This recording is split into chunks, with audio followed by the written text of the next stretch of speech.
ہمیں کہتا ہے یا ایھا الذین آمنو، یا ایھا الذین آمنو، اے ایمان والو. ہمیں یہ شرف بخش اللہ تعالیٰ نے، اے ایمان والو، اے ایمان والو. تو اللہ تعالیٰ نے ہمیں یہ شرف بخشا، ہم پر دین مکمل کیا، ہمیں کامل اکمل رسول دیا حضرت محمد صلی اللہ علیہ وسلم کو. میرے بھائیو، اللہ تعالیٰ نے اس مہینے میں بھیج کر قیامت تک کے لیے محفوظ کیا. آپ کی تعلیمات زندہ، آپ کی صفات زندہ، آپ کا قرآن زندہ. پہلے نبیوں پر کتابیں آئیں، وہ آسمانی کتابیں تھیں، اللہ کا کلام نہ تھا. یہ فرق ہے قرآن میں اور پہلی کتابوں کا فرق ہے، بہت خوبصورت فرق ہے. ان تورات آسمانی کتاب ہے، اللہ کا کلام نہیں ہے. زبور آسمانی کتاب ہے، اللہ کا کلام نہیں ہے. انجیل آسمانی کتاب ہے، اللہ کا کلام نہیں ہے.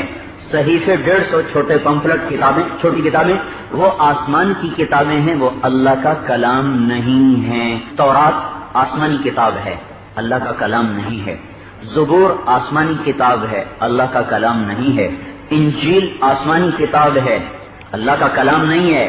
صحیفے 150 چھوٹے پمفلٹ کتابیں، چھوٹی کتابیں، وہ آسمان کی کتابیں ہیں، وہ اللہ کا کلام نہیں ہیں. قرآن اللہ کا کلام ہے اور آسمان کی کتاب ہے.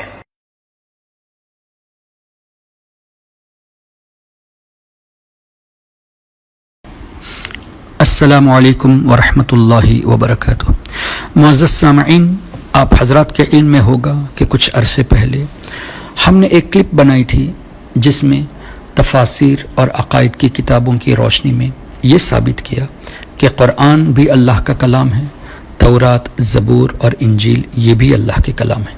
اور ہم نے اس لیے یہ پیش کیا کہ مولانا طارق جمیل صاحب کا ایک بیان جہاں انہوں نے یہ کہا تھا کہ صرف قرآن اللہ کا کلام ہے، تورات، زبور اور انجیل یہ اللہ کے کلام نہیں. اور اس کلپ سے کافی لوگ کنفیوژن میں پڑ گئے تھے اور وہ ان کتابوں کو اللہ کا کلام سمجھنے سے، ماننے سے انکار کر بیٹھے. چونکہ یہ عقیدے کا معاملہ تھا، اس لیے ہم نے اس کے جواب میں کلپ بنائی اور یہ کلپ کافی لوگوں تک پہنچ بھی گئی. اس کے جواب میں طارق جمیل صاحب کے چاہنے والے ساجد نقشبندی دیوبندی، نقشبندی تو نام کے لیے لوگوں کو بہکانے کے لیے رکھا گیا ہے، دراصل وہ دیوبندی ہے، اور اس کے ساتھ ہی اس کے شاگرد ہمارے خلاف کلپ بنائی، مناظرے کا بھی چیلنج دیا. یہاں تک کہا کہ کوئی سنی عالم ہمارے سامنے، مناظرہ تو دور کی بات ہے، مناظرے کے شرائط طے کرنے تک کو نہیں آتا.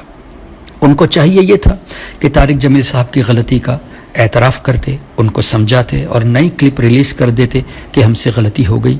لیکن بجائے اس کے انہوں نے ہمارے خلاف کافی باتیں پیش کی اور یہ ثابت کرنے کی بھرپور کوشش کی کہ صرف اور صرف قرآن اللہ کا کلام ہے، تورات، زبور اور انجیل یہ اللہ کے کلام نہیں. یہاں تک کہ ہم نے ان کی کتابوں سے ثابت کیا، یعنی دیوبندی علماء کی کتابیں اور ان کی تفاسیر سے بھی ثابت کیا.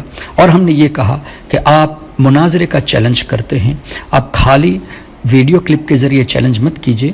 ہمارا آفیشیل ای میل ایڈریس assunnatrustsrilanka@gmail.com پہ آپ آفیشیل لیٹر بھیجیے کہ آپ مناظرے کے لیے تیار ہیں. اس آفیشیل لیٹر ای میل کے ذریعے آنے کے بعد ہم جگہ اور وقت طے کریں گے. اس بات کو تقریباً 6 مہینے ہو گئے، ابھی تک کوئی جواب نہیں آیا. اس درمیان میں ہم نے ایک اور کلپ بھیجی جس میں یہ کہا کہ ہم نے ہمارے ای میلز چیک کیے، آپ کی طرف سے کوئی کنفرمیشن آیا نہیں.